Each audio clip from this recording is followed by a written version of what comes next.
Hey there, everyone. Welcome back to Knights of the Nerds Table. I'm one of your Welcome hosts, back. EJ, and I'm here with my boy, my main man himself, Josh. How you doing, brother? Man, I'm doing really good. We've had a lot of stuff going on in our lives lately, a lot of exciting stuff. I'm doing really good, lots of exciting movies to talk about, and let's get into it, man. I'm excited.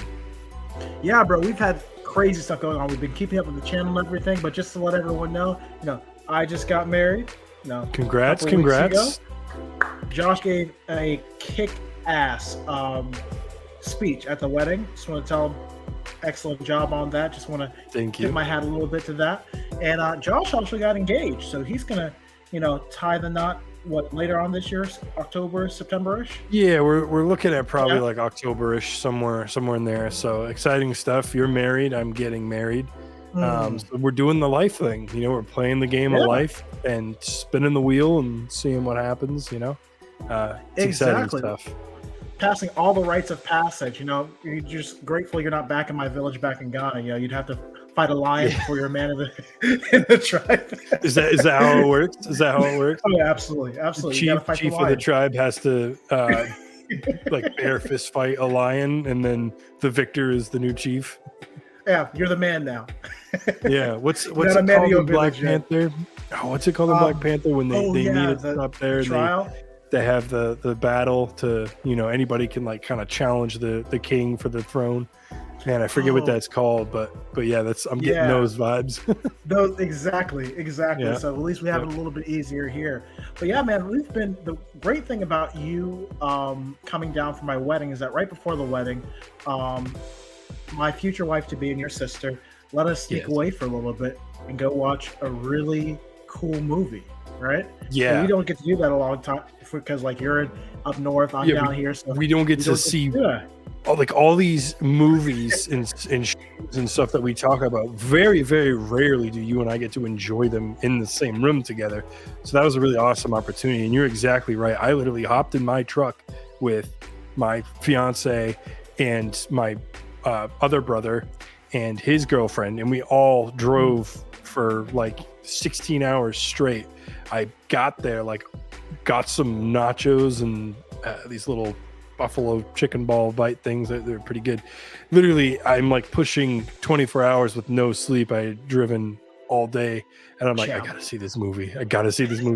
Went in, we saw the movie, and what a film. I mean, so in my video, thank you so much if you guys are watching this and you check that video out. We appreciate that. That's one of our best videos that we've done recently as far as a view 100%. perspective. We've kind of been on a little bit of a downturn, but that's okay. That's what being YouTubers is all about. You have the ups and the downs, but we appreciate all of you who watch, like, and comment. All of those things. You guys are the real MVPs. We appreciate you. So yeah, if you haven't seen that video and you haven't seen the movie yet, definitely check that video out. They'll watch this before for the Across the Spider-Verse video. But in that video, I mentioned that the first one, Into the Spider-Verse, is my favorite Spider-Man movie to date. This one surpasses it. I'm just going to go ahead and say it right off the top. Go ahead. This is my new favorite Spider-Man film. I'm talking all IPs. I'm talking TV shows. I'm talking movies. I'm talking everything that Wow. you've seen Spider-Man. This is number one for me. I absolutely loved it. They knocked it out of the park with this one. We can get into specifics of what I liked about it. And I don't know, I'll make something up that's not true that I didn't like about it just for austerity's sake. But no, let's get right into it. EJ, what are your initial thoughts of this movie? I know you kind of missed the first 10, 15-ish minutes. It was kind of touch and go there for us. We both were like rushing to try and get there and try and coordinate everything for your wedding and make sure everybody was where they needed to be, when they needed to be there and all that. But we're like, we're going to catch this movie one way or another. That's So it. We had to what were be your bonded thoughts? together. Yeah. Basically, it was kind of one of those things where, on one screen, the superhero's doing this, and then on the other screen, the superhero's rushing in before the timer goes off. And we just made it through. I missed Exactly. some of the beginning. But first of all, I'm going to say, yeah, I mean, before I get into mine, Josh, I want you to go ahead and lay it down. Is this the best superhero movie of all time? Okay, this is Oh, you're, Is- gosh. what's that?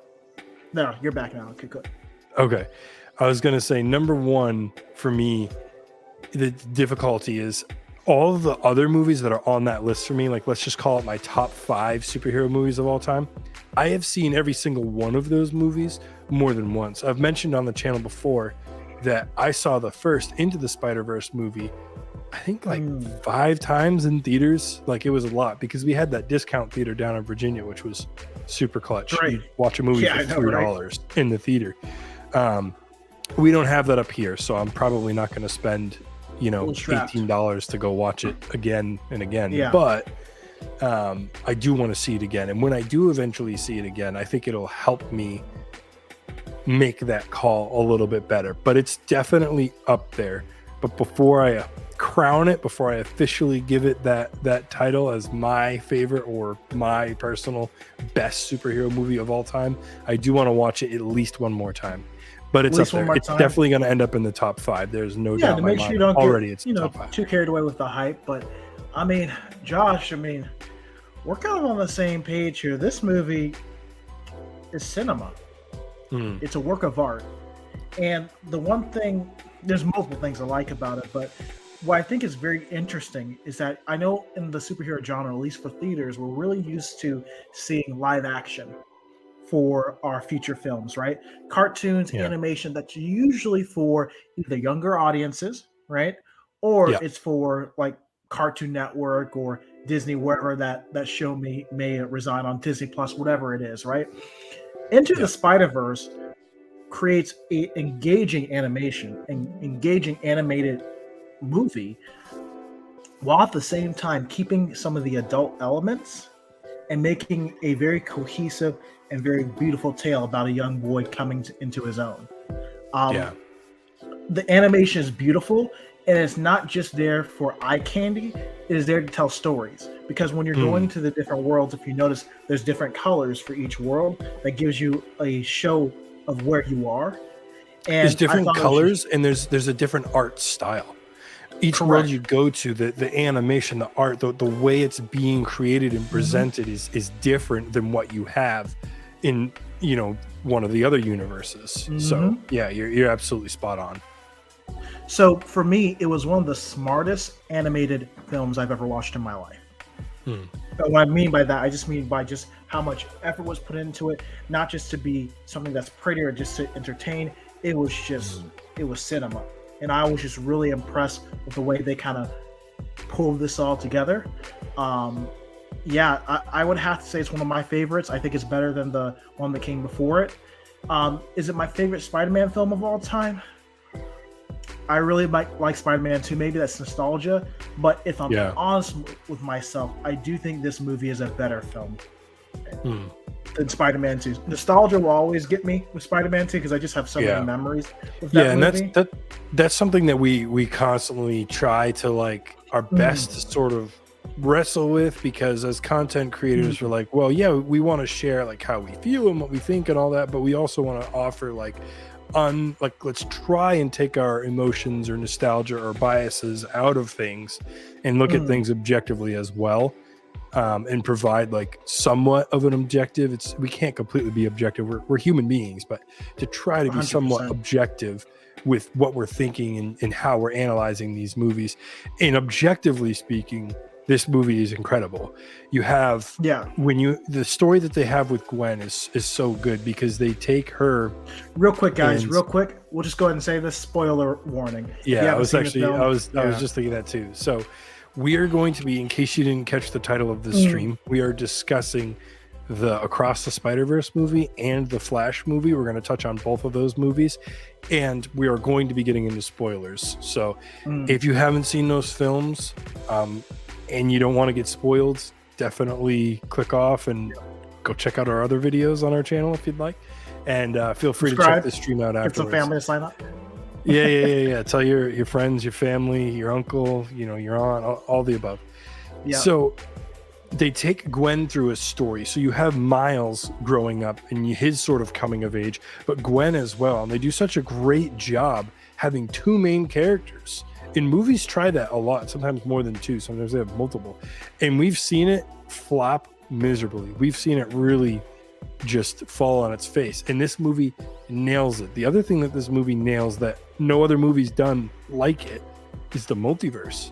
We've had multiple multiverse movies now. We've got Multiverse of Madness. We've got the other movie that we're going to talk about, The Flash. We've had TV shows like Loki. We've had this multiverse thing be introduced. The Flash for a while crossover. now. People forget about the Flash. The Flash crossover. That was crossover, in those DC show crossovers in general, like they did each one of them was, you know, had multiple universes, and it was like, oh, this character's evil in this universe, or he's good or neutral, whatever.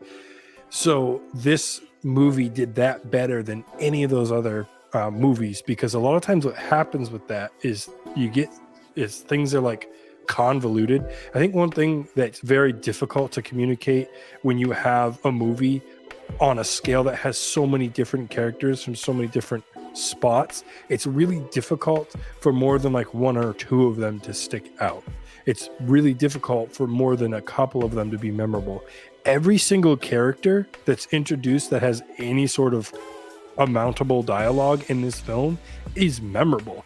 Each one of the Spider-Mans they introduce, they're memorable. Like all these characters, that main side, whatever, they do a really good job of being memorable. And I think that is something that these other films have struggled with. It's more of like oh, that's cool, like we're in multiple universes, but it's sort of messy and more convoluted. This is very well executed and it makes sense. So that's definitely one thing that I wanted to bring up, is the multiverse and just how well they nailed it. They nailed it in the first one, and they did it bigger and better in this one. And that could be 100%. Said for pretty much across the board. Like if you look at the praise for the first one, as far as like, the animation style, the music, the tone, the different like ways that they communicate things, like psychologically. Like the example I always give is like when Miles in the first movie, when he's looking at his reflection in the spider cave, his face doesn't quite match up with the mask, but then he has like his moment where he kind of gets over some of his fears. He's able to master his going invisible power a little bit, and then when he goes back, his face matches up with the reflection of the mask the second time he goes in. Just those different sort of metaphors are very well done throughout this movie as well. Even in the villain that we have an excellent villain in Spider-Man 99 and Spot. Both are great villains. And I mean, you could kind of argue whether Spider-Man 99 is the villain or not, but I mean, he's kind of the main villain. Yeah, Spot is as well, but there's definitely like a foil there. Yeah, I mean, I could go on and on about this movie, the things I liked about it. And it's funny, I'll show this because it's right here. Do it. So today's Father's Day. Happy Father's Day to all the dads out there. So I got this. This is one of the things I got for Father's Day. It is a Spider-Gwen Pez. You see that? Love it. Yeah. Nice, brother. And then at the movie theater, they had this like bundle that you could get where you get a big bucket of popcorn, you get a big drink. It's got, Spider-Verse stuff on it. And they had the different characters. They had Miles, they had Gwen, and they had Spider-Man 99. And you could like put the little characters on top of your cup. I'm literally just a grown child. That's really what I'm saying, is that we got each one of those. We brought it home, and I'm going to keep them. They're tiny little action figure toys that I got from the movie theater, and I will be hanging on to them because I am a man child, but brother. That's fine. Yeah, there were so many elements. It's just not even, before you even get into the story, like the story is good itself, but just the way they built that world, man, and how ethnic it felt as well. With with Miles Morales having a Hispanic speaking mother and a black dad, and just throwing you into their culture. Like when you were hanging out at the family outing, at rooftop, the roof of their apartment building, and they're having the party for his dad because his dad's going to be the new chief. Yeah. No, you feel the culture in the food, in the music, in the attitude, like everything that they're communicating. They're paying homage to like his culture, where he comes from. And I think that that's so cool to see that done, and not a like, hey, check this out, we're checking some boxes off, but in a genuine way.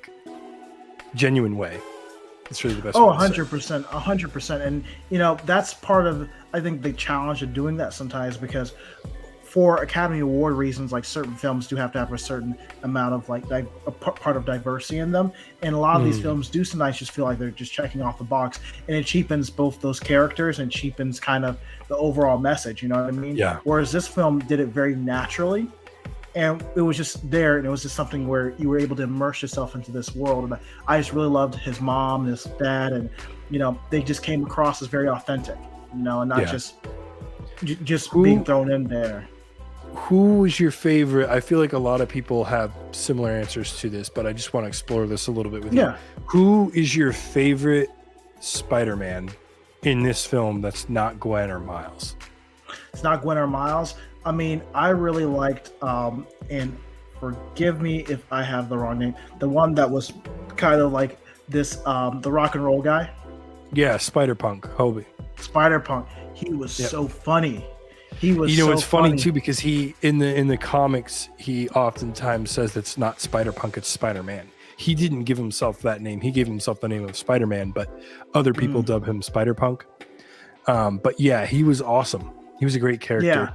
And that was kind of what I thought your answer might be, which is why I wanted to kind of present the question first, see what you said. Yeah. Because his character's great, and he plays such an important role, because he's sort of like a foil to Miles at first. Yeah. Because Gwen goes right to visit Miles, and they're hanging out. They're clearly hitting it off. Like, they had chemistry in the first Sparks movie. Are flying. And they ramped up the chemistry in this movie, right? They're clearly like, they're into each other.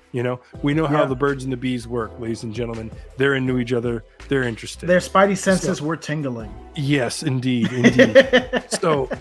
So what I think is interesting, though, is that Hobie Spider-Punk starts as like this sort of foil, because Gwen mentions him like offhandedly, and then like he returns, I think it's her cardigan or something. Yeah. And then Miles is like, wait, like, why do you? That's weird, He's like, oh, you stayed over at his house. Like, it became like this whole thing where he was, Miles is wondering like, oh, do I have competition? Like, am I not, whatever. And they don't like go into too much detail. Obviously, I think they're still trying to keep it like a kid's movie, but it's implied that Spider-Punk and Spider-Gwen were an item of some degree. But he ends up helping Miles and helping Gwen, because remember, Gwen loses her watch that lets her travel through the dimensions, and Hobie quits the Spider-Man group of time travelers or multiverse travelers. I forget what they called themselves, the spider people. But he quits, and then he gives his device to Gwen, leaves it with her dad, and she has that beautiful moment with her dad where she's able to confront him about the fact that he blamed Spider-Gwen for killing Peter Parker in their universe, her best friend, forever. And then he found out that she was Spider-Gwen, Ghost Spider. And the tension. I mean, this movie delivers so well on the tension between Miles and his mom, Miles and his dad, Gwen and her dad, Peter, like old man Peter, I guess we call him. Daddy Peter now. Daddy Peter, Daddy yes. Peter. Yes. Like the tension he feels with like. So let's do this. I guess we'll just say like really really quick, like the basic synopsis is that there's a group of Spider-Men led by Spider-Man 99, and what they do is they can travel to the different multiverses, and they basically find areas where a potential canon event is going to happen, and that's what they call it. And they make sure that canon event happens, because their argument is that if they don't uphold that canon event, catastrophe will happen. And oftentimes that canon event is Uncle Ben dying, whoever everybody's Uncle Ben is.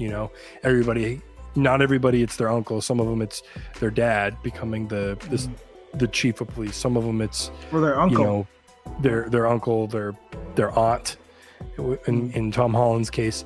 Like there's different instances of these Uncle Ben type events, and they basically make sure that they happen. And Miles is like, what are we doing? Like, we're supposed to be the good guys, we're supposed to be heroes, and we're literally standing by and ensuring that loved ones die because it's a canon event and it's supposed to happen, it's meant to happen. And that's like the big tension of the whole movie. And so Gwen joins this group because her father discovers that in the beginning of the movie that she is Ghost Spider, and he like pulls his gun on her and is like going to arrest her, and she gets extracted by these spider people and ends up joining them, and she has to deal with that, and that's a really big deal.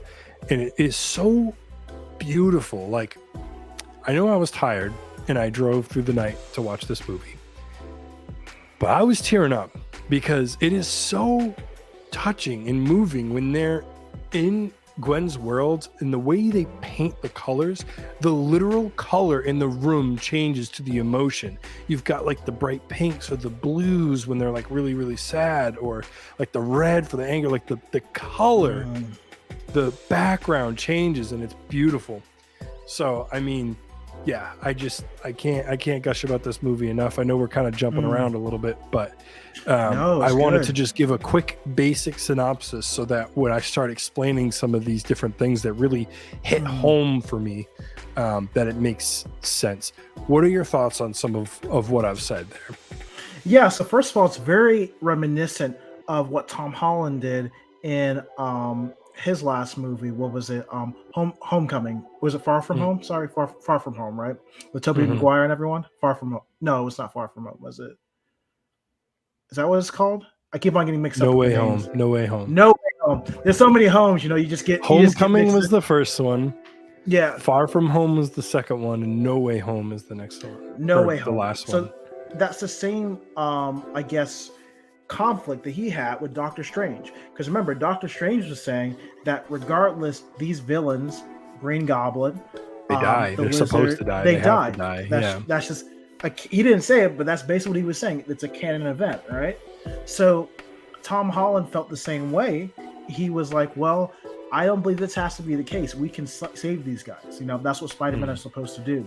So once again, what's up, Brian? Thanks for joining us, bro. Happy to have you on. Go check out the Bear and the Beard podcast. We love those guys over there. They're awesome. Carry on. For sure. And definitely they're kind of, once again, defeating the status quo. It doesn't matter who says it. It's kind of him defining himself as who is Spider-Man. Spider-Man is someone that no matter what, he's going to do the right thing and try to save everyone. No one's going to be left behind. That's who Spider-Man is. And for Holland Spider-Man, that was the case. And for this Miles Morales, that was the case as well. So that's where I saw a parallel for that. And when you're talking about lessons of a movie, that's kind of what you want to see there, where you want to see someone who stands up against, can be a whole group of people saying that something is right, and that one person says, hey, it's wrong, and I'm going to do something about it. So, and who would be more relatable to Miles than literally a universe full of alternate versions of him? I think that's one of the beautiful parts about this film, the previous one as well, but this one even to a greater extent, is that you're 100% right, EJ. That's who Spider-Man is. That's what he does. He's a man who has great power and great responsibility, as the saying goes, but he also he takes that responsibility seriously, and so he can't just leave. Tom Holland's Spider-Man has the same exact, you're absolutely right, conflict where he's like, no, I don't care if this is the way it's supposed to be, or there's nothing I can he's like, we literally fought Thanos. We literally we've done. I've been to space. The craziest things have happened, and it's like, I'm not. Same with Miles, where it's like, I'm not going to take no for an answer. I might not be successful.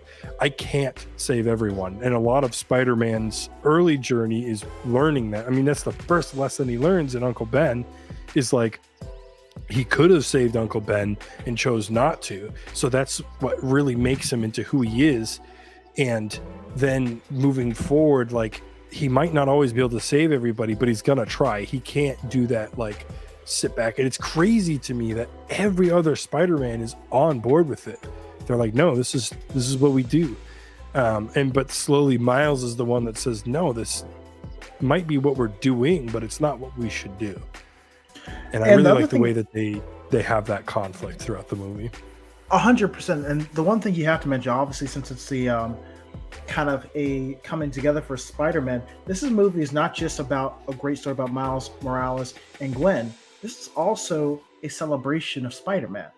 And you know, regardless of my love of Batman, I do love Batman. Spider-Man is probably the most relatable superhero character of all time. You can see that throughout his iterations of him throughout the years, right? Of course, there's been a lot of iterations of Batman. There's been a lot of iterations of Superman, yada, yada. At the end of the day, I think when it comes to from one universe to another, I truly think that Spider-Man is the most relatable from version to version, from iteration to iteration character of all time. You get to see this in these cameos. And one thing that was cool about it is that, you know, people have a love-hate relationship with cameos. Sometimes they feel like that sometimes it can distract from the main story rather than add to it. And we'll get to be talking about that a little bit later with The Flash, to be honest. But this was very natural, the way they introduced all these other Spider-Men. We got to see so many folks. Like, you and I both love the cartoon series Spectacular Spider-Man, which unfortunately had a was cut off when the Disney merger happened, and basically when they bought the rights, they just had to scrap that whole series. But so good to see him back for once. We got to see cameos of Andrew Garfield. They even mentioned Tom Holland's Spider-Man. They said that dweeb and that weird doctor over in Earth, wherever. And my favorite cameo, you know what I'm going to say? Yeah. Donald Glover. Come on, man. I lost my crap in the theater when he came on the screen, because for people who don't know, he's the one who he was the one that inspired.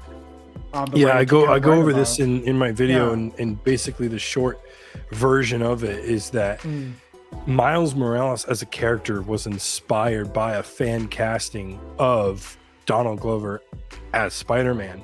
Literally the characters came from him. So it's so cool to see him in this movie. He's been a part of Spider-Man in many different ways. But seeing him here was really cool as a live action Prowler. And I don't know, like, we haven't had anything official announced or said, but him being in a Prowler suit in that, you know, containment cell or whatever, it very well could be hinting at and pointing at the fact that we're going to get a live action Prowler, and it's going to be Donald Glover. That wouldn't shock me. But again, nothing official. Super cool to see that, though. I 100% agree. Our whole theater went crazy. I gotta tell the truth. There were some kids sitting behind us that were obnoxious as heck. I wanted to turn around and tell them to shut up and stop throwing stuff. Oh my goodness. But, you know, they thought they were so funny too. That's what made it. I know, they thought they were hilarious. Like, every time somebody came on, like, literally Donald Glover comes on screen, and the whole theater's like, oh my goodness, that's exciting. And they're like, oh, is that Black Panther? And we're like, come on. Like, nobody thinks you're funny. It's not a funny joke. Shut up and watch the movie. See, that's crazy, Josh. I thought I bought a ticket to watch, you know, the Spider-Verse movie. I didn't remember buying a ticket to hear them make comments. Is that crazy? Yeah, it's crazy. We didn't buy tickets to their comedy show, but we got it anyways. You know, kind of crazy. Yeah. Wild. Yeah, I know, right? Yeah. Maybe that just means we're getting old or something. I don't know. They just were really. Yeah, we probably sound like a bunch of, you know, old men screaming at the wind. You know, just old men on our porch. Dang youngins, get off my lawn. Yeah. Whatever. It is what it is. If we're old men and we sound like old men, then I'll accept it. I got a good amount of gray in the beard, so I'll take it. That's right. That's right. Older means wiser, right? Sure. But the whole theater was having a great time. I think that's the point you're making there. The whole theater loved it. And every time a character came on, they're like, yes, you know, it was that little, you know, shot of joy. There was something there for everyone. And again, I mentioned that in my video when I said, keep your eye out for all the cameos. Like, we got video game versions of Spider-Man. We got the Lego version of Spider-Man. We got every Spider-Man woman you could think of. It's on screen at some point, and it's awesome. By the way, quick shout out, that Lego scene was animated entirely by a 14-year-old YouTuber. I do not remember his name. I will look it up because I want to give him a shout out. That was so cool. Yeah, let me see.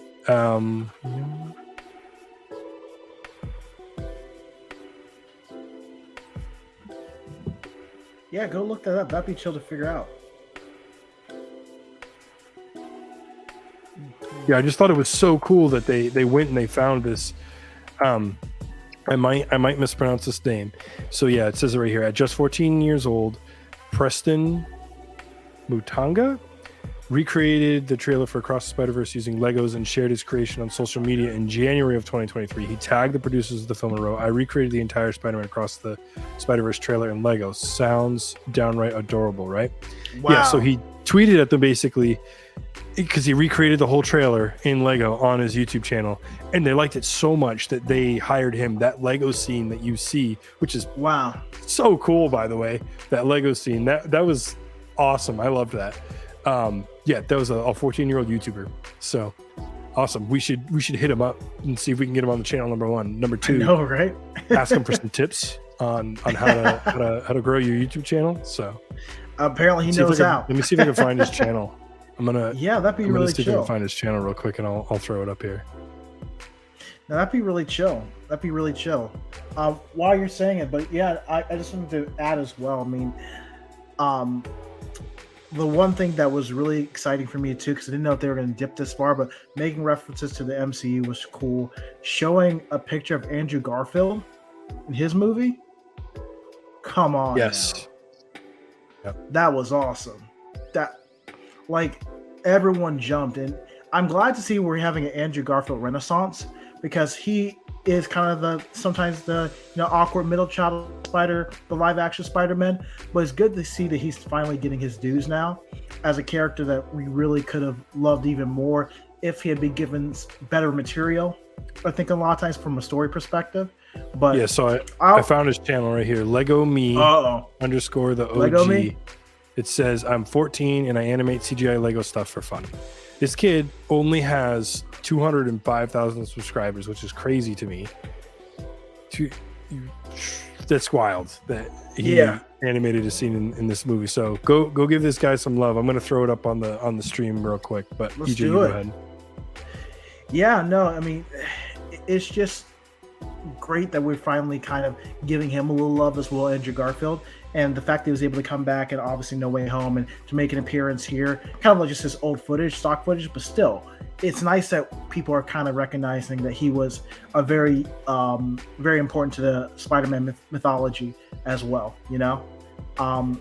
Yeah, I mean, I just can't tell you how much we love this film, and it's just one of those things where I think that this can be a standard in a lot of ways for how to do multiverse movies. Here we go. There it is. Lego right here, Me, guys. the OG. If you want to go ahead and check this guy out, give him some love, go subscribe to his channel. What an awesome story. Props to the studio to reach out to this young man right here and have him animate that. And if you scroll down, it's perfect content. And look right here, he's got all these different scenes from the movie that he just redid in Lego. I mean, that's awesome. Go give this guy some love. Yeah. If you're seeing this stream, but shout out to Lego Me, the OG.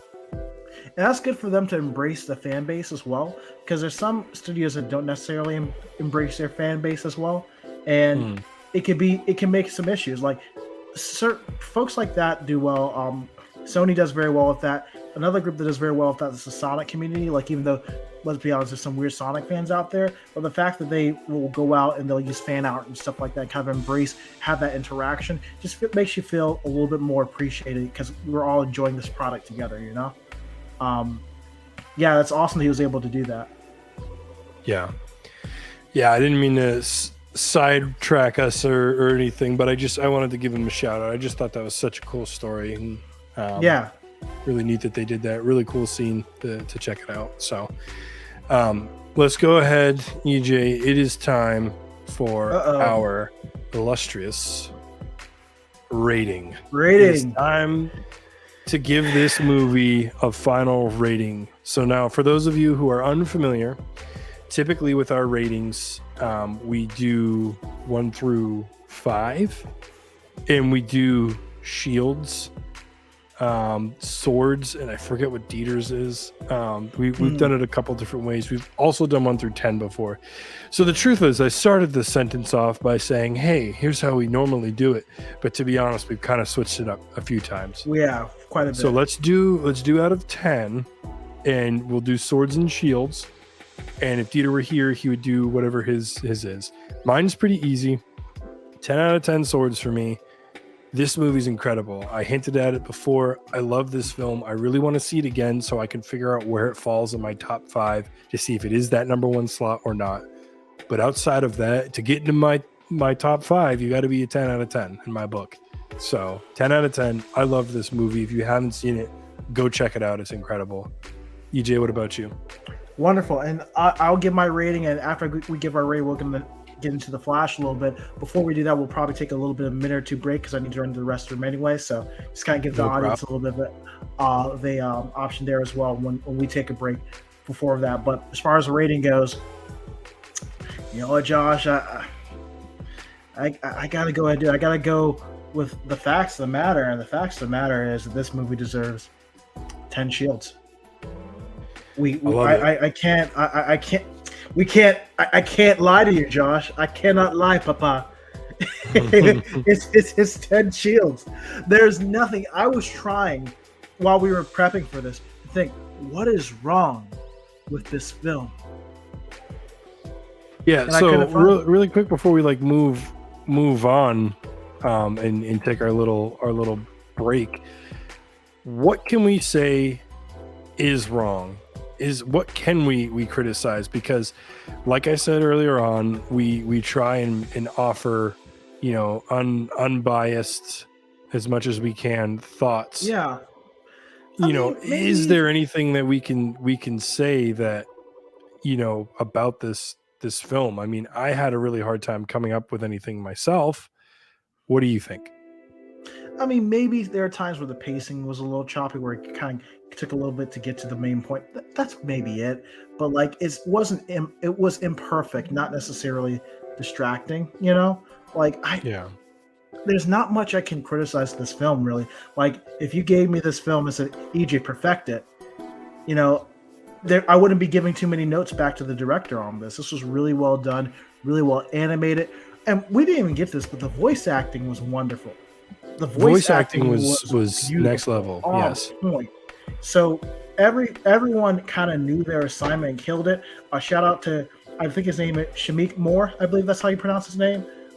Haley Steinfeld, Brian Terry Henry, Jake Johnson, obviously Issa Rae. Oscar Isaac was even in there as a cameo. They all just killed it. Yes. They all just were wonderful at it. And every one of them, honestly, is the definitive member of their character. It's going to be whoever is the live action Miles Morales, which again I know Shameik Moore is trying to be the live action. I don't know if he's actually going to make it, because who knows, MCU might do something different. But whoever does take over that role is going to have some tough shoes to fill, because that live action job was just, I would put it on almost level. If he continued with it, he could be Kevin Conroy level easily. Yeah, you think so? Yeah. I think I agree with you. I think it was an excellent voice acting job done by all, and they set it up for another film, which we didn't really know. So when they made the first one, they didn't really know how it was going to go, right? Yep. So they didn't have any way of knowing that they're going, if it was going to be successful or not. But they were very successful. It was a wildly successful movie. And now there's going to be a third one. I'm very excited for that. There's lots of different places. It left on a cliffhanger. Yeah. It left on a cliffhanger. Yeah. Yeah. So I'm very curious to see, where they take it from here. We should make a concentrated effort to see that in theaters together as well.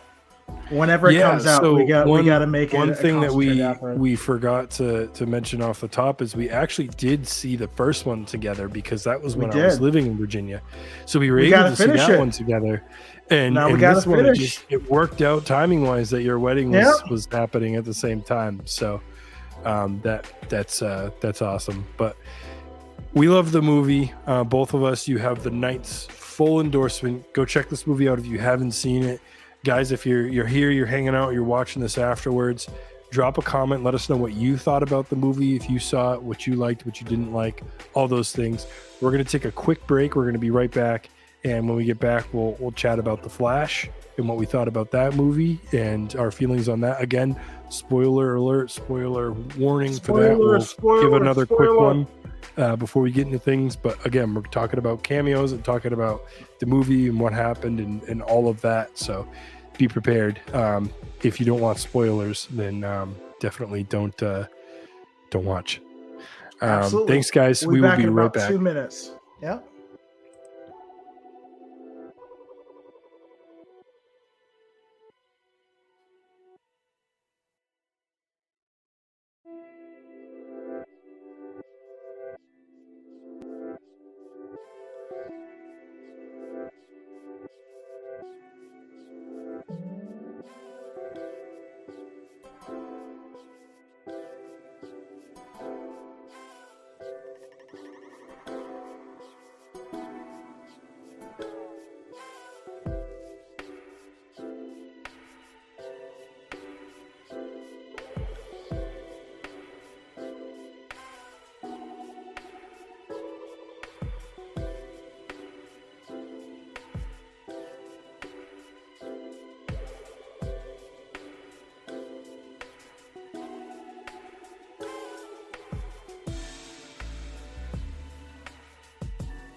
All righty. And we back, as Chance the Rapper would say. We're back. Hey, guys. We're ready to go. Thank you so much for hanging on and joining us on this Father's Day. We know you guys had a lot of different other places to be. Thank everyone who's coming in to watch this and who will watch it later. Really appreciate your support. We couldn't do this without you. If you hadn't already been listening to us, we were just taking care of like a multiverse, basically, review of the two multiverse movies that came out recently, Across the Spider-Verse and DC's The Flash. So because Josh is the Marvel expert, he led with the Across the Spider-Verse. Now it's my turn to talk about the ill-fated, the rumored Flash. Now, It finally happened. It's like I what? had Like doubts this was ever going to come out. when was this movie announced? This was announced back in 2017. Yeah. 16, actually. 16, because it was announced right before Batman v Superman was coming out. Yeah. So this has been announced for a long time. Long time coming. Yeah. And finally, we get to see an Ezra Miller studded Flash movie. Now, it's very different from what the Flash movie was supposed to be. You know, it went through multiple revisions, multiple directors. Some elements stayed, some elements didn't. But finally, we got it out there, and we're finally watching it. So I got to lead with how I thought about the whole movie as a whole. Listen, let's go. I guess I gotta give a synopsis of it. Basically, what's going on here is that if you know the Flash, if you know Barry Allen, what's going on here is that basically he discovers that he can go back in time to change the past. And before he does that, he talks to Batman, Ben Affleck's Batman, and rescues a couple people with Ben Affleck and Gal Gadot. Spoilers out there. But then he goes back and says, listen, I want to save my mom because my mom died, was murdered back when I was a kid, and my dad, Henry Allen, was framed for murdering my mother and was put in jail, and now he was trying to break him out of jail. So he wants to go back to the past with using his super speed to kind of fix the mistake from the past to see if he can make sure that his mom lives. Which as we all know from the multiple time travel books and movies, that traveling through time and changing things is completely fine. It never has any consequences whatsoever. Oh, no. So never at all. Never at all. Always goes off exactly how you want it to. He did something very little. Apparently what happened is that his dad had to go back to the store to find a can of tomato juice because his mother forgot to get tomato juice, right? And instead of his mother asking his dad to go back out to the store to get the tomato juice, he just made sure that she remembered to get the tomato juice or tomato sauce or whatever so that they were good to go. You know, his dad wouldn't have left and would have been framed for his mother's murder. So he does that little change in the past. And then his world, when he comes back to it, is completely different. He goes back and visits himself when he was in early college, it seems like. His mom is alive, which is great, but the world is completely different. The world is completely different. There's no superheroes around. We're back in the events of Zack Snyder's Man of Steel back in 2013. Zod's coming to Earth to conquer the Earth, but there are no superheroes around to save him, except for a callback to the old times. Michael Keaton's Batman from the 1980 series, Tim Burton series, and Sasha Calle's Supergirl, who's a newcomer. Basically, it's a play on the old Flashpoint storyline made by Jeff Johns back, I want to say, maybe 10, 13 years ago. I can't remember exactly when, but yeah, that's the movie. You know,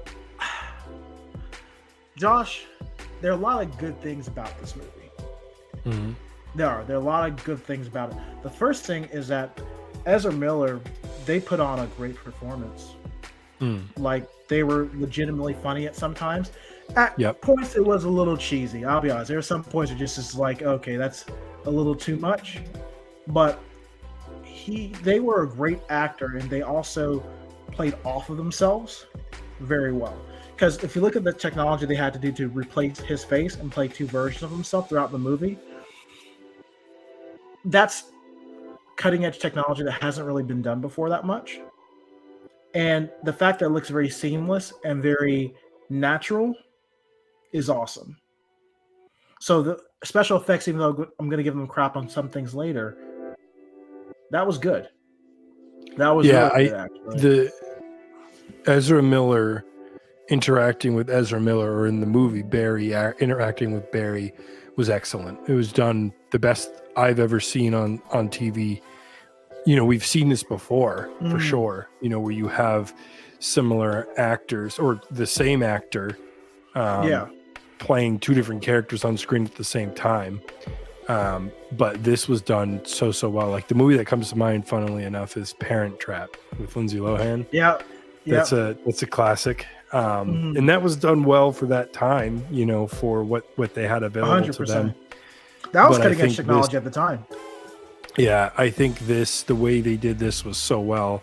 You know, you have Barry physically interacting with other Barry, whether he's carrying him or helping him or they're face to face. Like, there's so many scenes where they are so like close to each other physically, and it's like seamless, like you said. And I think that they really nailed it on that. Like, you thought and it felt like there was somehow they found an actor that looked exactly like Ezra Miller, and both of them just played different characters. 100%. And it was really cool. Very well done. No, I think the story, when it comes to Barry's story of being able to let go and being able to move on, was very heartfelt. This one's kind of different from Spider-Man, because Spider-Man is like, hey, you gotta save people no matter the canon events. This one says, nah, but bro, your mother's dying. It's a canon event. We can't do anything.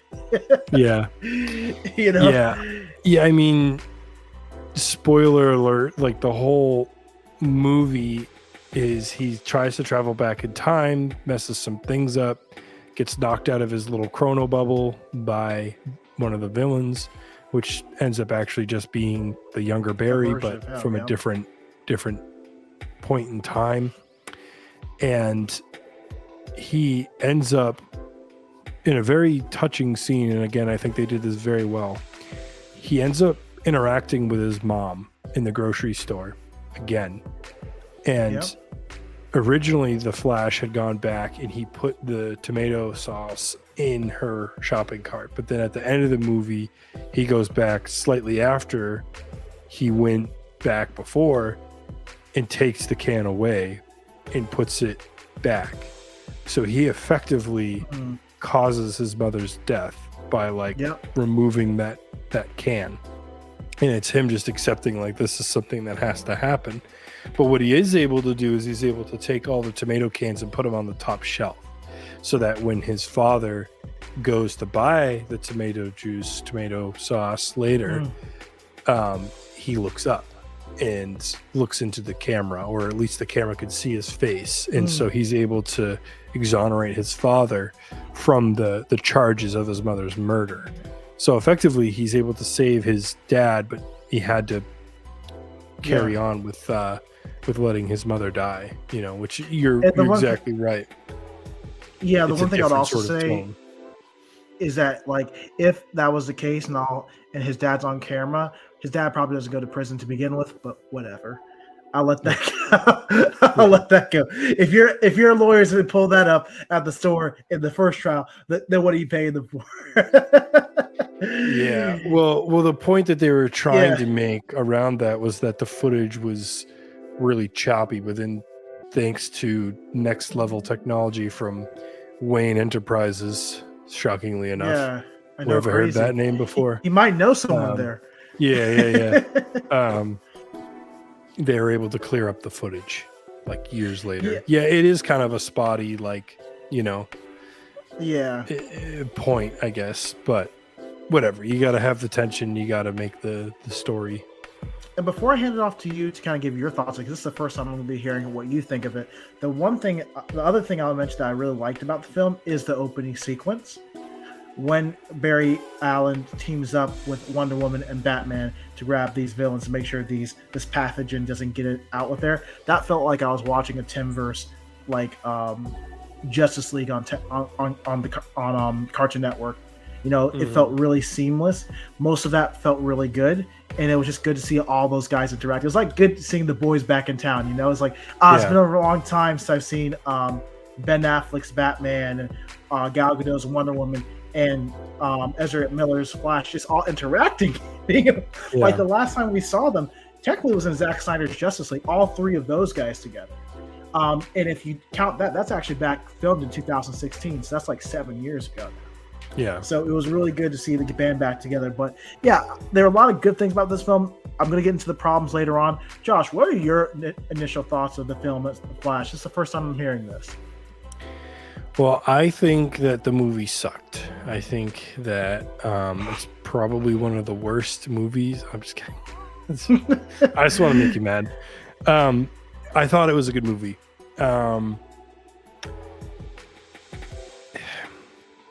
It's hard. Was it the best ever? No. It's hard. That's still Shazam. It's hard because I said this to my brother. So I went and watched the movie with my younger brother, and he's not really huge into Marvel or DC or anything. He's seen like a couple films here and there. But I was like, hey, you're not doing anything. I'm going to go see this movie. Let's hang out. Let's watch this movie. He's like, yeah, sure. Sounds good. And we park in the parking lot of the theater. And he's like, so what do I need to know so that I'm not like confused during this movie? And I was like, honestly, nothing.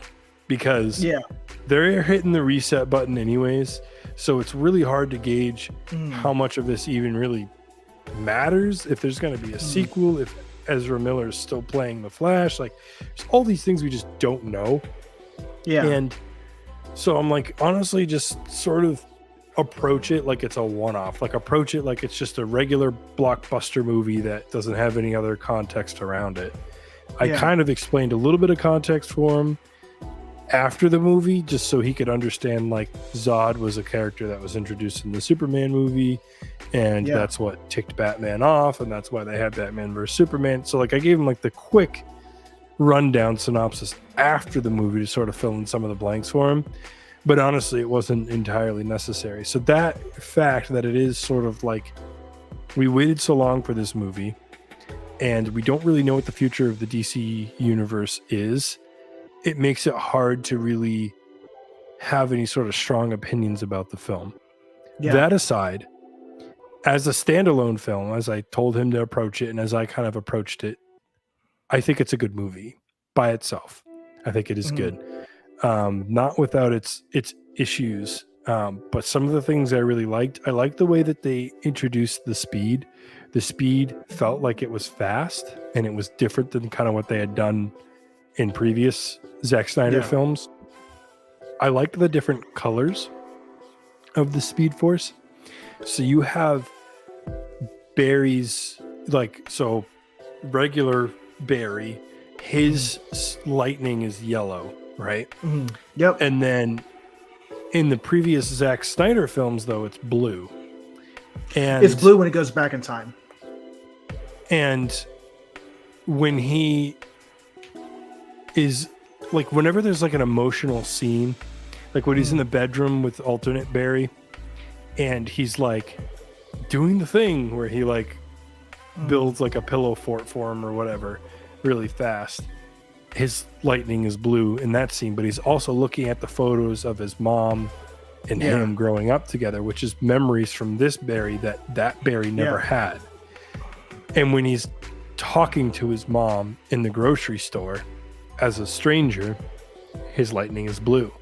You can literally see the previous version of him jump in and like put the tomato sauce in the grocery thing in the grocery cart, and he has yellow lightning. So I really liked how they like differentiated that. And then the Dark Flash, basically, which is the alternate Barry sort of trying over and over again for God knows how long to like make the ending where literally everybody dies not happen. Just his lightning is like purple. So I like that they're using like the colors to try and communicate you know, kind of what's going on and where they're at sort of emotionally. And I liked the CGI as far as the different berries go. I think that was very well executed. I think the humor was there. I think it was a very funny movie. I think there was times where it was a little too cheesy, but by and large, I think the jokes landed well.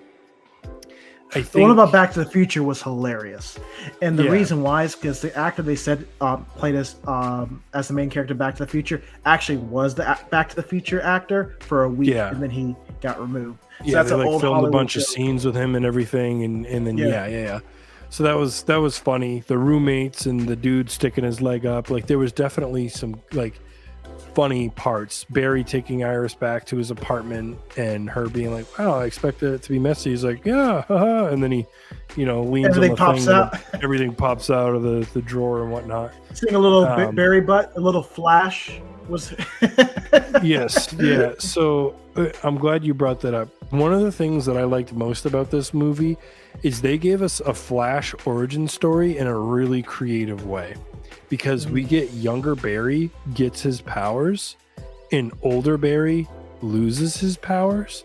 And so we get to see a quick, like, young, I don't know what the heck to do. I'm sprinting through New York at light speeds, butt naked, because I ran so fast that burnt all my clothes off. So we never got to see Oldbury origin or like learn how to like operate as the Flash. Yep.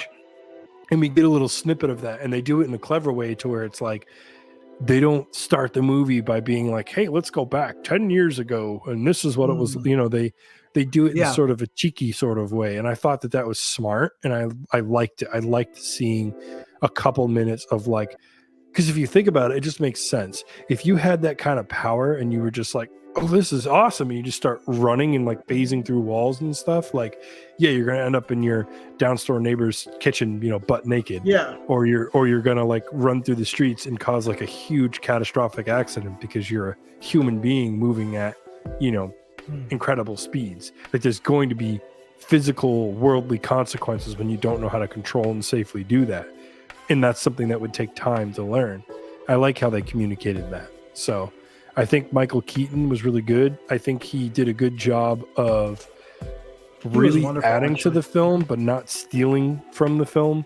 Like, I don't think he outshone Ezra. And I think that was one of my concerns, was like, I know there's a lot of people that are really big fans of Michael Keaton as Batman and Michael Keaton in general and Batman in general.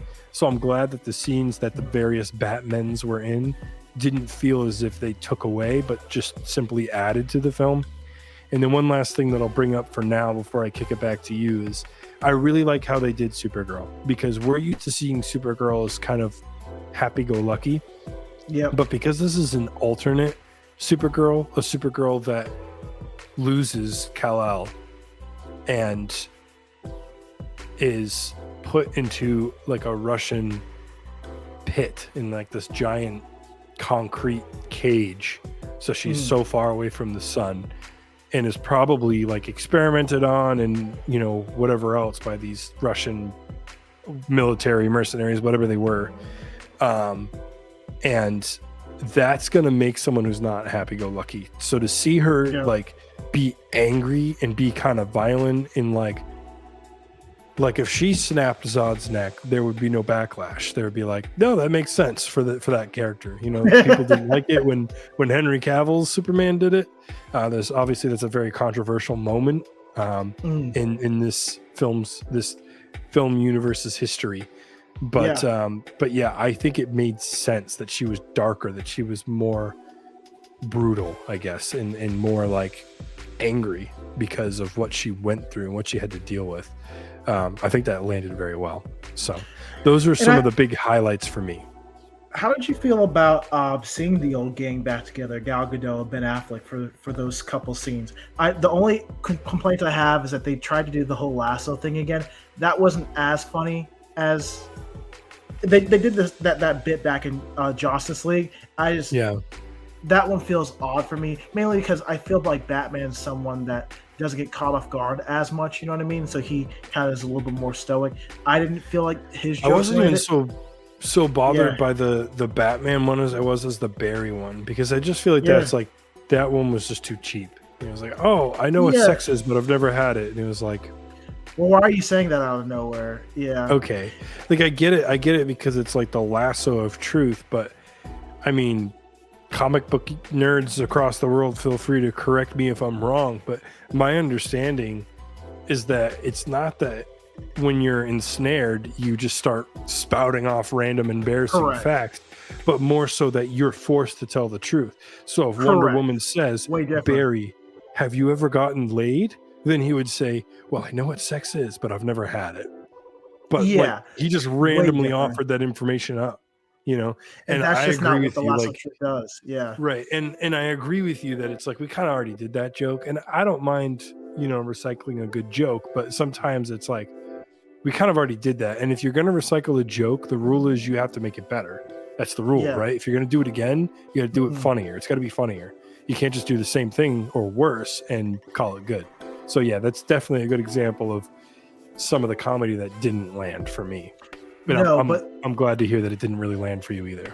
No, I didn't think so. Not that moment in particular, but I thought that them interacting again was just so cool. Just Yeah, seeing the berries interacting and their humor back and forth, I thought was for the most part well done. There's maybe a couple of times that it was a little cheesy, like we said, but for the a little most too on the part, it was nose. funny and it was well delivered. And seeing Gal Gadot back, because Gal Gadot just did 2 cameos. Technically, she did a cameo in Shazam, and she's back in this one as well, which is really Yeah. cool to see her. We don't know what her fate is. Probably not coming back, to be honest. One of the main things James Gunn and Peter Safran did was chop Wonder Woman 3 as they came in. So what this was supposed to do by having her 2 cameos is to build her up in the public consciousness, so that when her 3rd movie came out, it's like, oh, we've seen Wonder Woman a lot recently, so here she comes. She had a very small part, but it was good to see her. It was really good to see her again. Yeah, I With- read with something Ben right Affleck. before we hopped on the stream, actually, that they had a bunch of different endings for the Flash. Which I was going to you talk know, about every Yeah. movie ever. They have multiple endings and they end up axing Yeah. whatever ones they don't go with, obviously.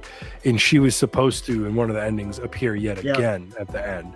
And maybe that was their way of like, let's give her a little nod in the beginning, but like let's get rid of the spot at the end there, because you're right, we've gotten a little bit of extra Gal Gadot that we didn't necessarily know that we were going to get.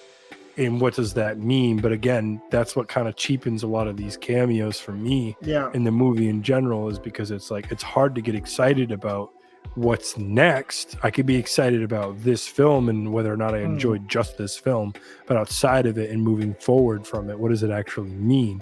I don't know. Probably Yeah. not a whole lot, to be honest. No, 100%. And I'll also say this as far as a criticism of seeing them back together: Ben Affleck's suit didn't look good. It looked Really, cheap. I liked it. I liked it. It looked really cheap. It was CGI for parts of it as well, more CGI than what we're used to seeing. Especially when he was on the bike, you could tell it was a lot of CGI. But I was not a fan of the look of that suit at all. I thought that it looked I weird. liked it. I didn't have Out any of issues with place. it. I mean, I could That's I fair. could take another look, but to me, just off the top of my head, I don't remember. But he also had a very serious conversation with Barry, and I love what Ben Affleck brought to that conversation. That was a really cool scene when they were talking about going back and fixing things. And I don't know if you noticed this, Josh. So speaking of my man Zack Snyder, there are 2 Zack Snyder references in that movie. Did you catch it? Oh yeah, there's a few. Huh? There's a few. Let me see. No. I'm just trying to get an image here. You can carry on. All right, no problem. So what I mean by that is that, this was supposed to be obviously a send-off to the old universe in a lot of ways, and kind of honoring the Snyderverse in some ways. Well, there's 2 references in the Flash movie, even though they said that technically, I guess, the Justice League is canon, that were made that actually only come from Zack Snyder's Justice League. I don't know if you noticed that.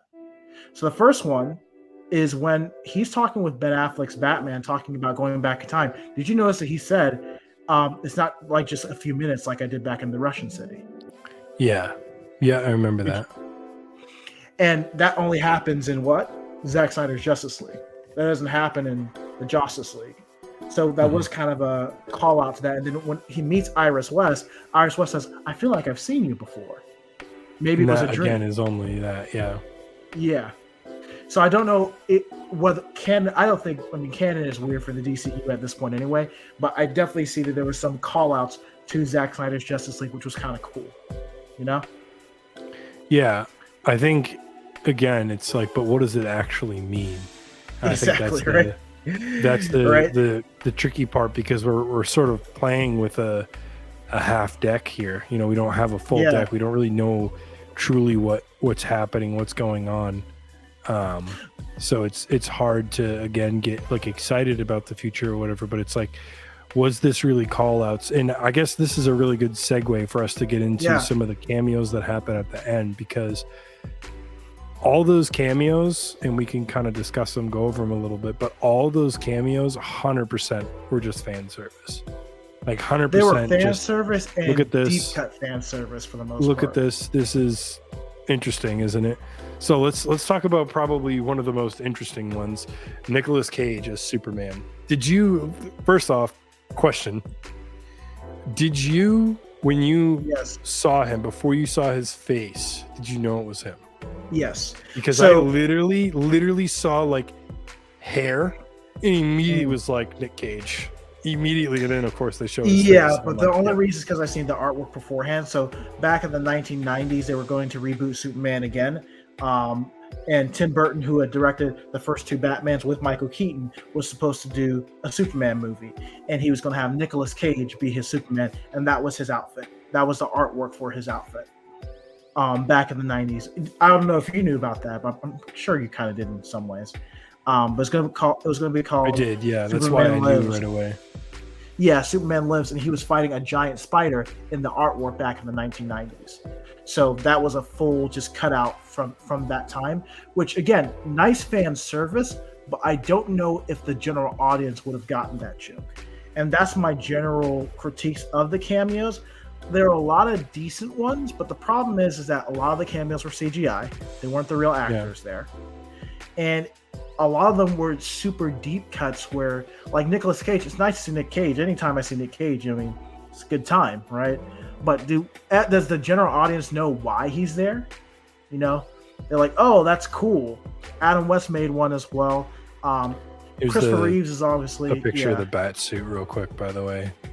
Yeah, no. Yeah, I don't mind it. I like that we've got like the yellow belt, the kind of bluish cape. Yeah, I do. I like this. I think this is cool. If it doesn't land for you, I get it, but I don't mind it. I think that I think every last one of his other performances looks better. I think all his other suits just look cooler. So I just didn't care for that one that much. And the cameos, that's what I mean by this. The cameos didn't feel as natural. It felt like it was shoving it to us in a lot of ways, whereas like it was really heavy-handed how those cameos kind of came out. And that's what made me sad, because DC doesn't have a good bench, a good legacy team to pull out, because a lot of those guys are too early on. The other ones they've cut out their relationships with, like, you know, Gal Gadot, like Ben Affleck, like Henry Cavill, you know. Henry Cavill had a CGI cameo as well. I'm sure you saw that when they were going back in time. He was punching the Flash in the Speed Force. You know, so that's what made me kind of sad, because the cameos weren't as strong. They weren't, because of how convoluted this world was. Yeah, especially if you really compare it.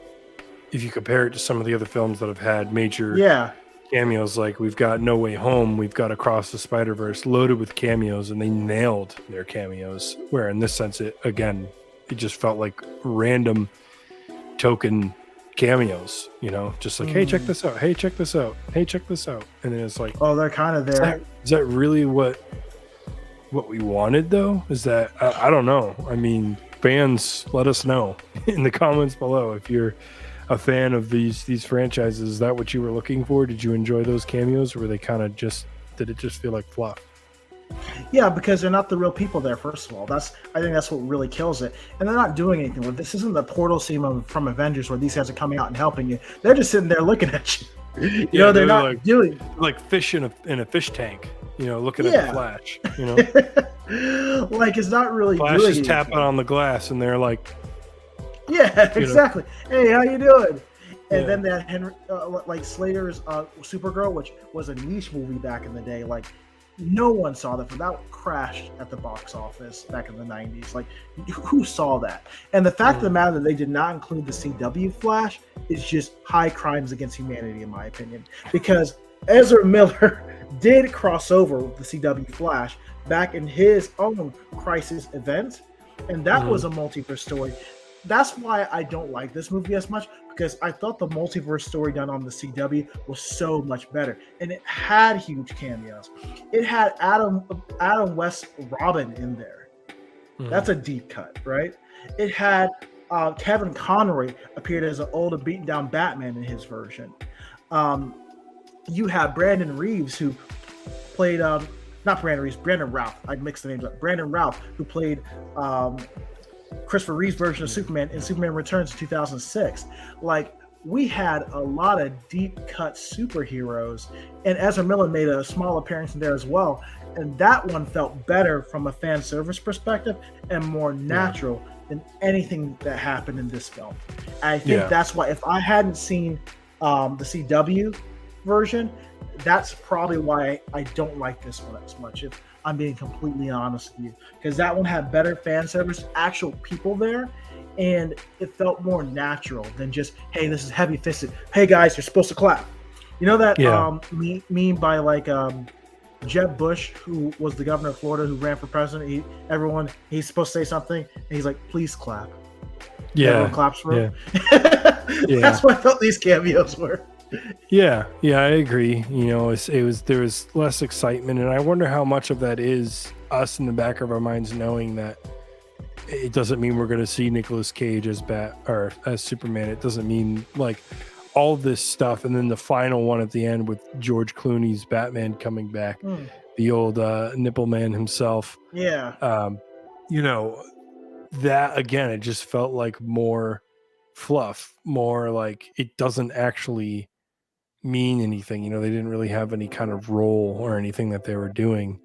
It was just and a I gag guess at the end of I it. guess that is what I wonder is how much of it is diminished by us just knowing that we're hitting the reset button anyways and starting fresh with all these characters and all these universes, you know.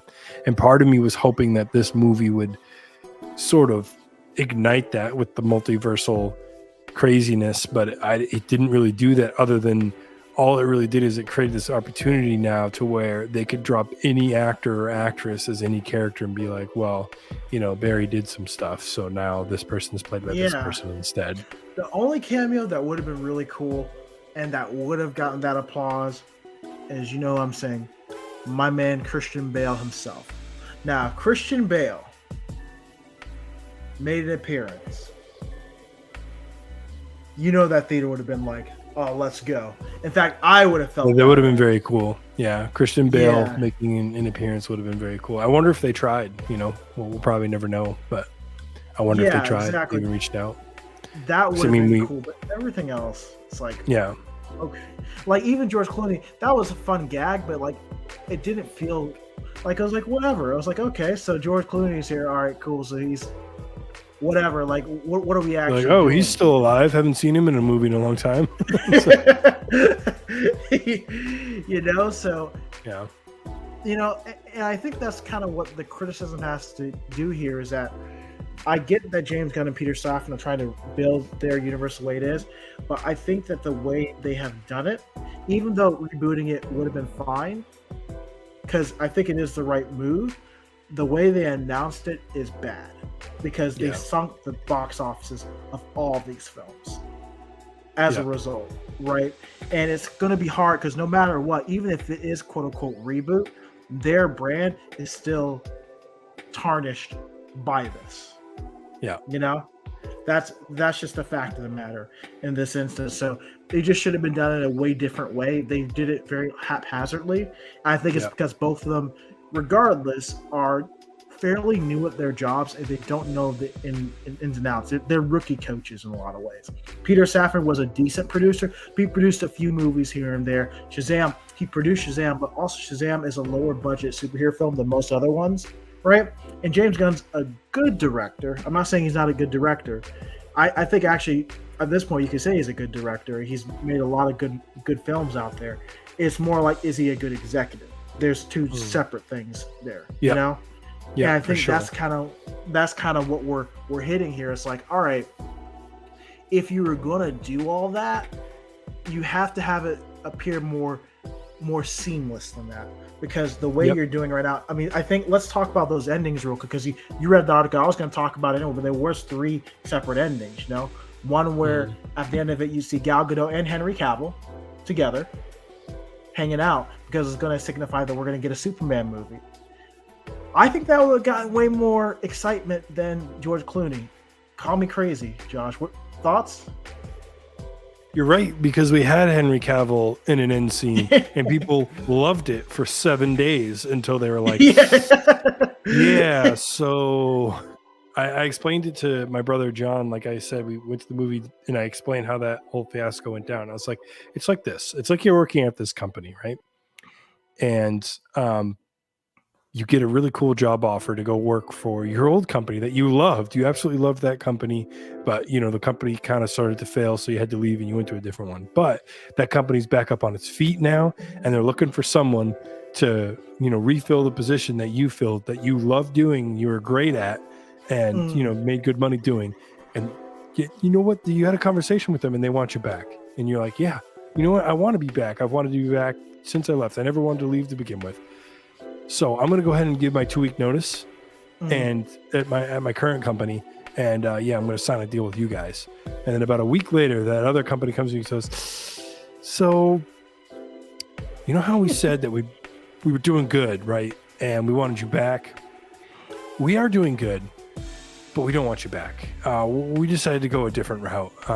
We want a younger person to be at your position. You're kind of too old for this job. So we're going to hire someone younger, someone more hip, someone more for real bussin', no cap. And he, and I was like, just imagine how awkward that is. Like now, like you have to go back to that other company and be like, hey, so I gave my 2-week notice. Okay, I'm not welcome back here either. Okay, cool. Like it just stinks, because the fans, we've talked about this ad nauseum, I feel like, but the craziest part is like the fans are like, yes, finally, you gave us what we wanted. You did something that we actually asked for. We're on board.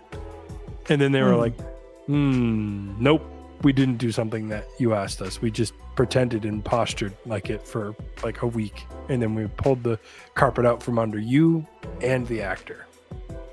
Yeah, and it just felt really nasty. I feel like that's honestly, I feel like it's poisoned these movies, to be honest. It really has. Right, and even with Wonder Woman as well, because we're getting some bits of her, but who knows? That might be the last time we see Gal Gadot. That may very, very, very well. And Ezra Miller, we might not see any of them again, like Shazam, Gal Gadot, Zachary Levi as Shazam. Like we might have just seen their swan songs as superheroes and super heroines. Like that might have been it. That might have been it. Now the end credit scene had Aquaman in it. And we don't know if that's our Aquaman or if the same events happen in his universe. We don't know, Which was just it was a pointless end scene anyways. It literally meant nothing. It was just again, another like, hey, look, this guy, don't you? And I think the only point of it is let's get Jason Momoa on screen again because he has a movie coming out that is still going to come out.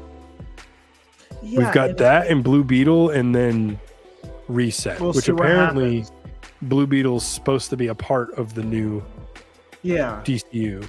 That's what it is apparently. I've heard. I saw that interview with James Gunn and Michael Rosenbaum on his podcast Inside. I watched that whole thing, by the way. Which, as a guy, honestly, I love James Gunn's energy and how he talks about the characters. Love that. Again, I'm criticizing him as an executive, not as a creator. Two very different things.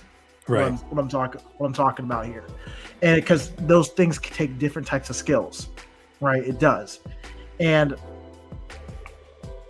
I'll be sad if we don't see Sasha Calle as Supergirl again, because I liked her.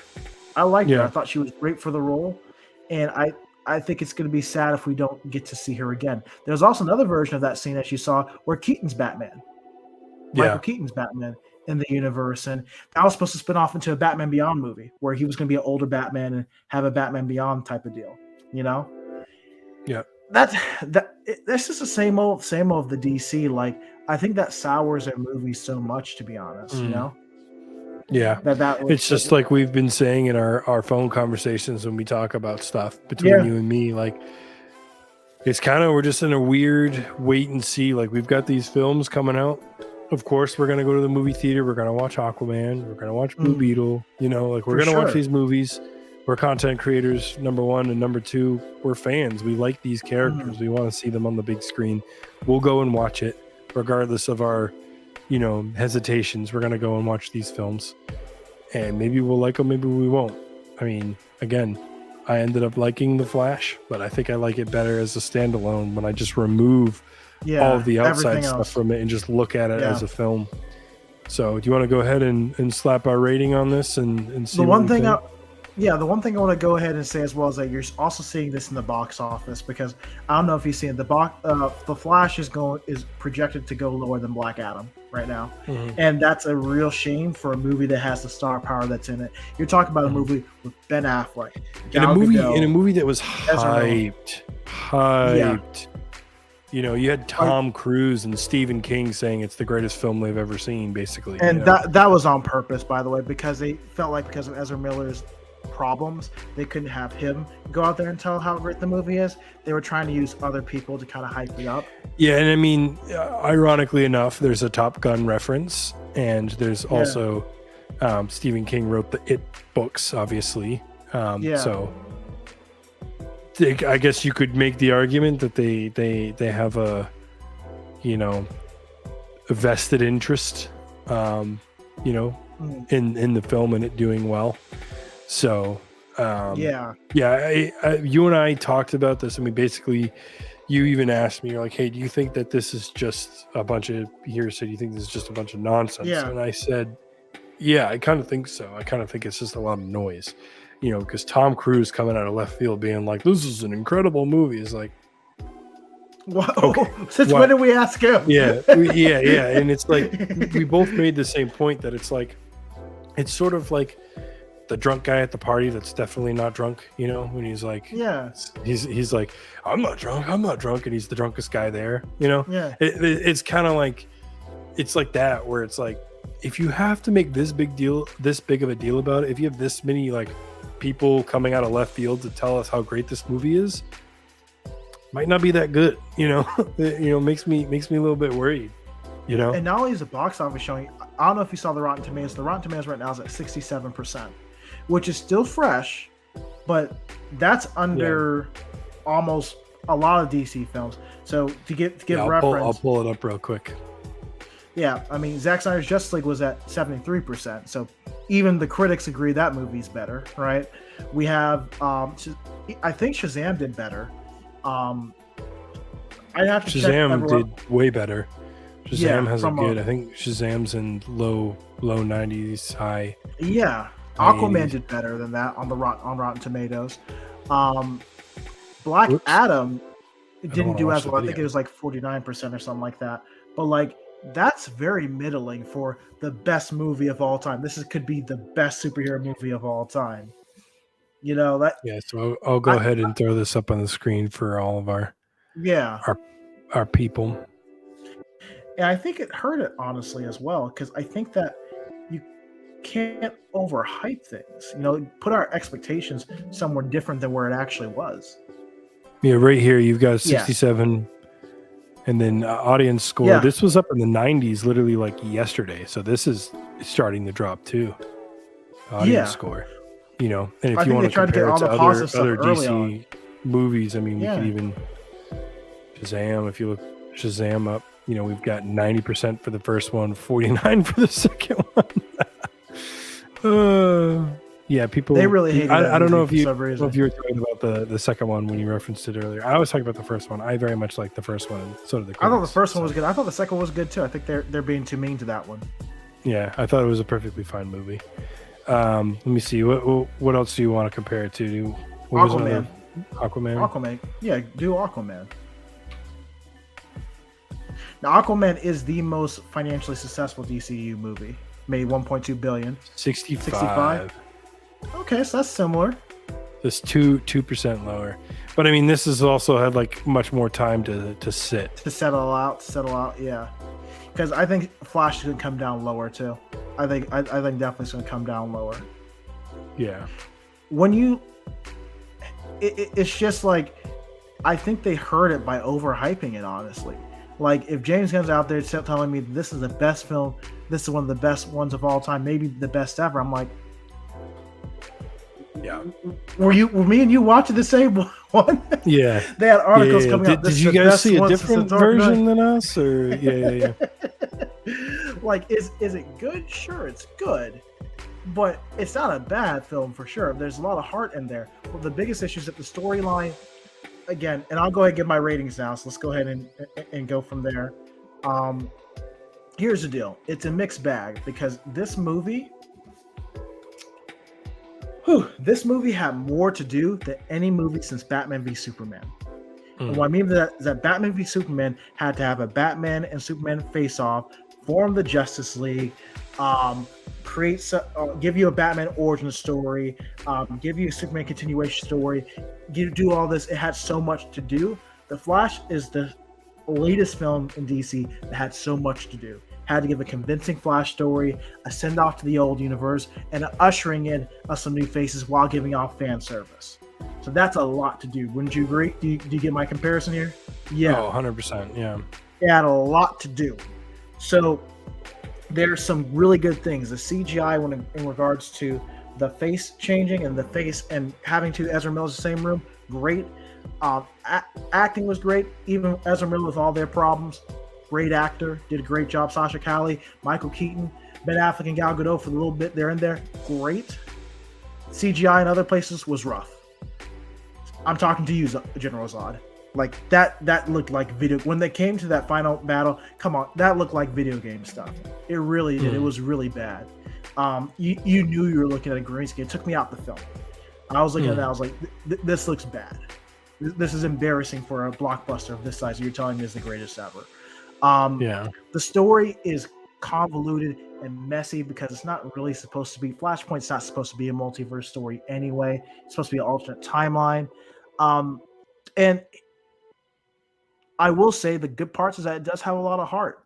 All the scenes with his family, nice, heartfelt. I felt that here, you know. But when it comes to the best Flash moments, and I remember Ezra Miller's Flash,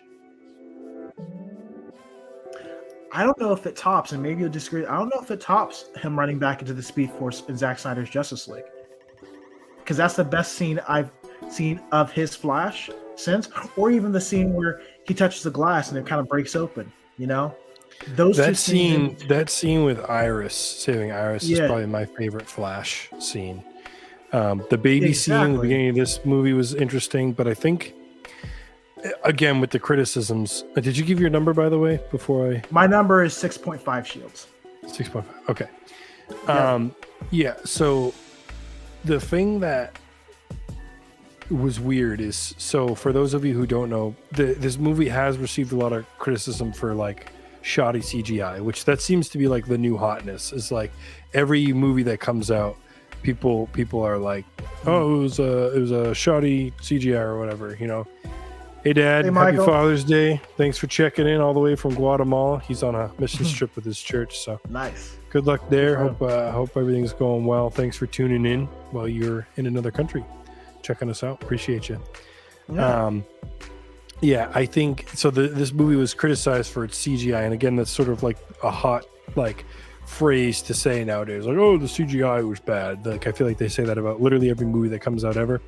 It was actually bad in this movie, and now the director has since come out and said, well, it's supposed to be bad in some spots or look weird, like when Barry is in I think he ended up calling it the chronosphere, when he's in the center there, and you've got sort of the different scenes of time, and he's like, well, it's from his perspective. But the thing that really stands out for me, I could buy it for that, but where I can't buy it is in the beginning when he's saving the babies, right? When the whole skyscraper, the hospital wing with all the babies is collapsing and he's saving everybody.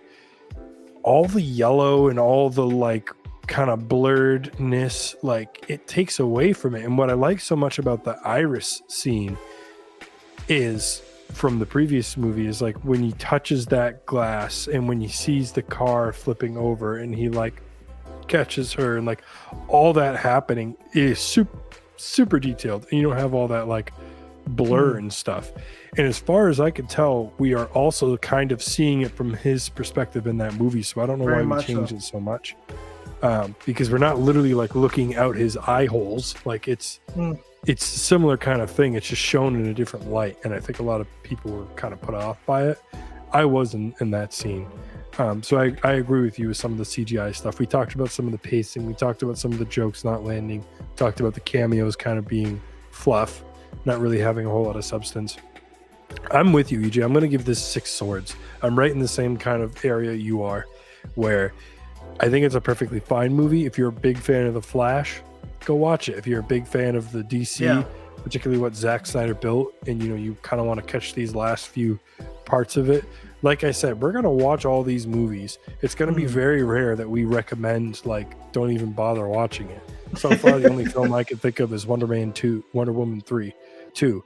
I'm confused. Wonder Woman 2. That is the one that I would say don't bother. Maybe there's a couple, but yeah, again, it's rare that we're gonna say don't even watch the movie because we love this stuff. We love it. But all in all, yeah, it's fine, and that's all I can really say about it. I can't gush about it. I can't say get in your car right now, get to the theater. You've got to see this movie. It's the greatest thing I've ever seen.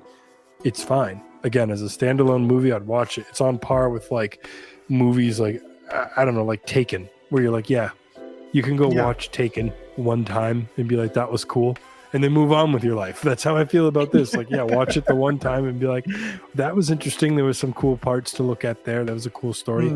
Okay, now I can go back to my life of whatever, Yeah, and that's sad because, again, it was so overhyped. I think that was just a bad marketing plan. There was an article about this that they really shouldn't have done that. Everyone did it, from James Gunn to Peter Safran to all these celebrities. David Zaslav, the CEO of Warner Bros., said, "Oh my God, James Gunn's on a mission from God. This Flash movie is going to kill it." And we're just all like, okay.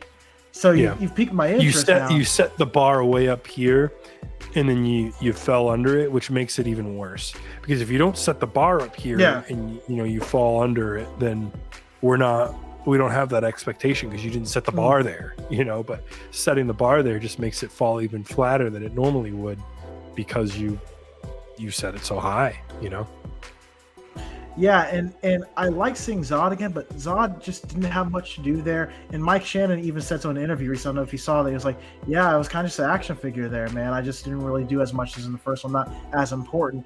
And he didn't look as good. The Man of Steel scenes look much better than what's in this movie. Am I wrong, Josh? Yeah, no, you're right. You're absolutely right. It's like this. I'm not even a huge fan of Man of Steel. I don't hate Man of Steel, but I'm not as big on it as you are. But I agree that he looked better. It's a better movie than this one is. 100%. Yeah. So I mean, this movie is decent. It's not bad, but there's some good individual performances. But I just don't think it was able to overcome everything that it had going with it.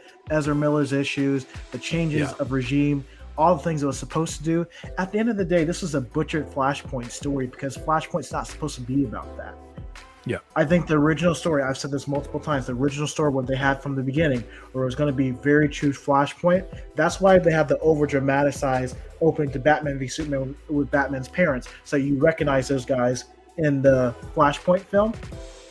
Makes sense that way, right? Because you're like, okay, I'm showing these people not to show you Bruce Wayne's parents' death again. I'm showing them to tease in the Flashpoint movie. Yeah, exactly. What's going down? That's the whole thing. That would have been much more interesting than he comes back to Batman and gives him a letter from his dad. That feels so much more interesting than this fluff. Yeah. I agree. That you're just throwing out there. So I think this is then of a lot of guys. Again, Ezra Miller had an uphill battle to go for him. They were still considering keeping him or them on, but basically they wanted a good box office. They're not going to get that. They're looking at around 370, 360 million. And to give some examples, like Black Adam hit 390. Aquaman hit 1.2 billion. That's the most successful DCEU. Man of Steel hit 668 million. So it's not even going to make as much as the first Superman movie. Batman v Superman, as tough as the reviews were for that made 870 million. It's still the second top grossing DCU movie to date. It underperformed, but it still made money. There's a difference, right? The only movies this is making more than is Shazam 2, Wonder Woman 84, and The Suicide Squad with James Gunn. That movie, though, to be fair, James Gunn's movie was released during COVID when they were on HBO Max and in theaters. So that's a little bit of an asterisk to his box office, to be fair. So it's not going anywhere. And I think that, honestly, if he was going to reboot this in the way that he's going to do, he should have just did a hard reboot and send all these movies to HBO Max, because at the end of the day, these movies failing at the box office creates bad buzz for DC as a whole. And Yeah. I don't know if you're going to be able to get out of that, because it was announced that Andy Muschietti, the director of the Flash movie, is going to be directing the new Batman movie, the Batman, the Brave and the Bold, and the Guns universe. I don't know if you saw that, but I don't know if that makes me super excited, to be honest. Yeah, I mean, we'll see what happens. I just looked it up Yeah. for curiosity's sake, where Across the Spider-Verse is, and they're approaching 500 million for that one. Yeah, So that one's doing pretty solid. But I mean, we expected that because we loved that Yeah. movie, and the reviews are great for it, and the box office is reflecting that. So we'll see where it ultimately ends up. But that's pretty good for it. And also, I mean, we do have to, post COVID, we have to admit the fact that the numbers since COVID have not approached really what they were before COVID. People just aren't going to the theaters as much.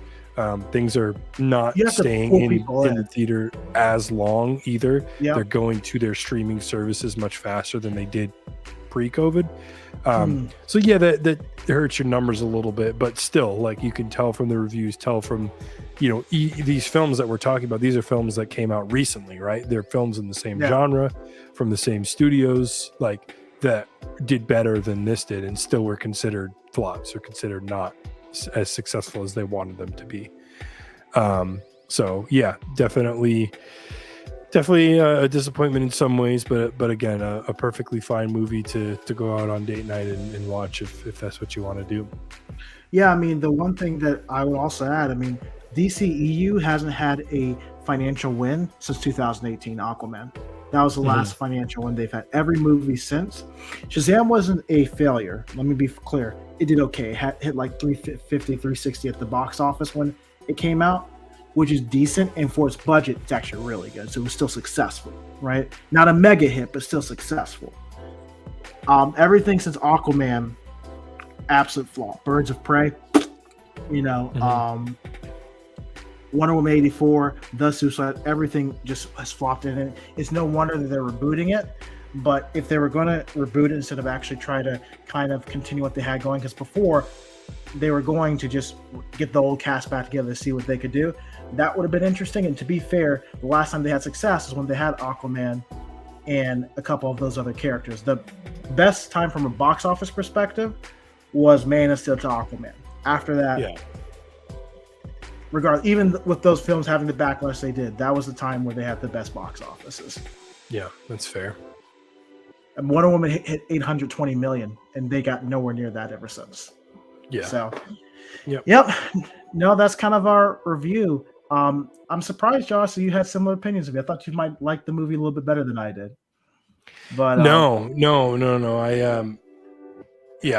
We were pretty much in agreement for both films. I mean, there was only a couple things we differed on, which I know this is gross. we're not used to. I know we're not used to that. We're usually more at odds with each other, opposing opinions. But I'm more shocked that you didn't like it. Honestly, I expected to come in here and hear, oh my God, this is the greatest thing since sliced bread, and Ezra Flash? Miller is the Messiah of the DCEU, and it's going to save us all, and they're going to save us all. Like, it's funny to me because I'm programmed. I'm like prepared for you to come in here and just be like, oh my God, it's the best thing ever because it's DC. But Yeah. I applaud you, sir. You came in here and you were tried. honest. You confessed, the In our truth of little the matter. boxes. Yeah. Bless me, Father. I've sinned. I watched the Flash movie. Yeah. No, this was great. No, thank you for hopping on, man. We really had a good time with everyone Anytime. that kind of hopped on with us. We're gonna obviously people will be watching this afterwards as well. So I hope you enjoyed this. We'll be putting out new content very soon. Thank you guys all out there. Thank you guys so much for watching. Thank you for joining us nights here at the table. If you haven't already, please hit that like button, subscribe to our channel, comment down below your thoughts. Let us know the kinds of videos you want to see us do. What kind of live streams do you want us to do? What what things you want us to cover. What should we be making videos about? Let us know. We love hearing from you guys. We love reading our comments and responding to you guys. It's so surreal, and we are so thankful for everybody thank you that guys so clicks much. on and hangs out. Thanks for hanging out with us. I hope you guys have a great rest of your night, and we will catch you all in the next one. Later.